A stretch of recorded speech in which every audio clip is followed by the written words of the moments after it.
has had cancer. You are why this institution exists. For those of you who didn't raise your hand, the IBM ECM user board and user group, that's why we exist. So everybody is involved here today. US News and World Report again named MSK as the #1 cancer center in the world. And I'm not at all surprised.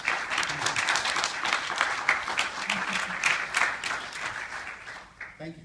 And I'm not surprised because, again, all we do is cancer. But we don't just treat cancer. We are the leader in cancer research. So those of you who did raise your hand, if you were treated here at MSK, great. But if you were not treated at MSK, the great likelihood is that the research that occurred here in this facility helped guide your treatment. We started on the financial side with a FileNet FDOS system in August of 1989, 25 years ago. There's a gentleman in the back, Caleb Gatenu, who was with us at the early years of this. Workflow, what we now call Case Manager, allowed not just a reduction in paper, but an automation of process that helped our patient accounts division gain control of what had been a paper monster.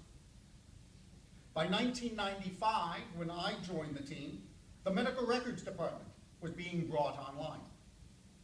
Our digitizing of the medical record, putting the electronic in the electronic medical record, was one of the first in the nation. But why did we make that effort? Why did we take that risk? First, because of how rock solid the image services platform is, but also because of our relationship with our patients. When you go to your local hospital for a broken arm, for example, or for a colonoscopy, they look at those as isolated events. In the normal world, there should be no connection between a broken arm and a colonoscopy. Each of those events would generate about a dozen pieces of paper. They would be filed and then largely forgotten. Here at MSK, we have a different relationship with our patients. Not only do we have you for the rest of your lives, but we treat every encounter we have with you as connected. We look at you as a patient, not as a series of isolated events. It's not just your broken arm. And that's because in the world of cancer, there very well may be a connection between what we find in your colonoscopy and the fact that your arm is fractured. But what does this mean to the patient's medical record? Well, it means that it just keeps on growing. It's not just a dozen pages here and a dozen pages there. It was common for patients to have medical records back in the paper days that came up to their knees. And if you were a bone marrow patient, it was not at all uncommon for your medical record to be taller than you were. This shot from the mid-90s shows just one row out of the dozens that we had in main file. In a normal hospital, just storing that much paper would be an incredible hassle. But here, we also do research, and the medical record is a significant source for our clinical researchers. Often the patient's medical record had been checked out, like in a library. And if the patient showed up unexpectedly, we'd have to go track down that paper record off in Dr. McGillicuddy's office. Scanning paper into the FileNet image services system was the only option. At the height of the conversion, we were scanning in 1 million pages a month. If we graph this all out, what does it look like? Well, you can see that for the first few years, we grew as we were learning about the system. But then around 1997, coincidentally the same year that we started with the electronic medical record, things really started to skyrocket. But what's more interesting is to look at the flow of documents as they come in. And again, we see the same kind of pattern. We see a small slope for the first couple of years, which were primarily the patient financial records. But then around 1997, what do we see? We see a significant increase in the slope.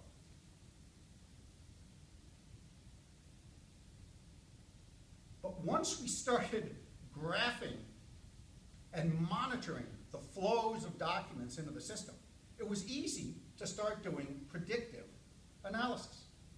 This shows yesterday's flow into my system in documents per hour. It's a typical weekday flow. In this case, it tracks from 1 p.m. Monday to 10 a.m. on Tuesday. We see productivity dramatically increase between 4 o'clock and 5 o'clock. Now, why was that? Because the clinicians are trying to get everything done before they go home. This is to be expected. Just before midnight, we see another increase. And that's from all of our automated systems, again, trying to do the same thing. They're trying to get the documents in before end of business day. At 1 a.m., the system is very quiet during my backups. At 3 a.m., the EMR wakes up and starts pumping in some documents to me, so we get a blip there. And then between 5 and 7, the rest of the automated systems kick into play to prepare for the day's patients. So this is a very typical flow. And it's one that as we started looking at the flows and we started looking at what the graphs were telling us, we were able to make some decisions and we were able to do some predictive analysis. But without the graphing, without the looking at this, we would never know. We would never know what the patterns really were. Now, I can look at these real-time graphs and tell whether our different systems are running normally and whether my system is receiving them normally. Predictive analytics. But again, if you don't look, you will never see. Flows are great, but there's always a lag when it comes to flows. If we really need to know if our system is alive, we shouldn't wait for the help desk to call us. No, we must listen for its heartbeat. For image services, that means that we have a box here in Manhattan where the clinicians are. And it updates a dormant document with a date and time every 3 minutes, 24 hours a day. Then we have a different server that checks that same document over and over and over again, just to make sure that it's in sync. We also check how long certain other functions take. And as you can see here, logons are a 1/10 of a second, doc displays, same thing, all the way across the board. It's not fancy. It's all black.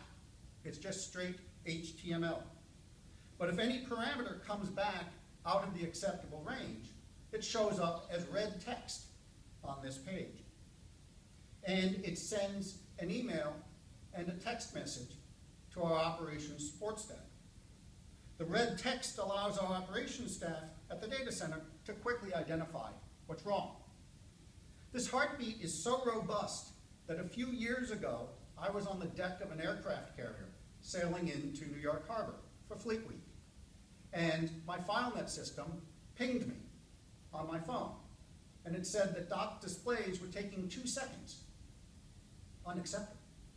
So I was able to get on the phone from the deck of the USS Kearsarge, sailing past the World Trade Center, call our data center out in New Jersey, talk them through, they were able to talk me through, we were able to solve the problem before the first help desk ticket was logged. None of us like surprises. Predictive analytics. More science, less fear. Image services and our incredible focus on customer service means that for the past 5 years, we have averaged under 1 hour of unscheduled downtime per year. I've shown you the past, I've shown you the present. Where is Memorial Sloan Kettering going? FileNet P8. Insight 2014 provided us the roadmap for that journey.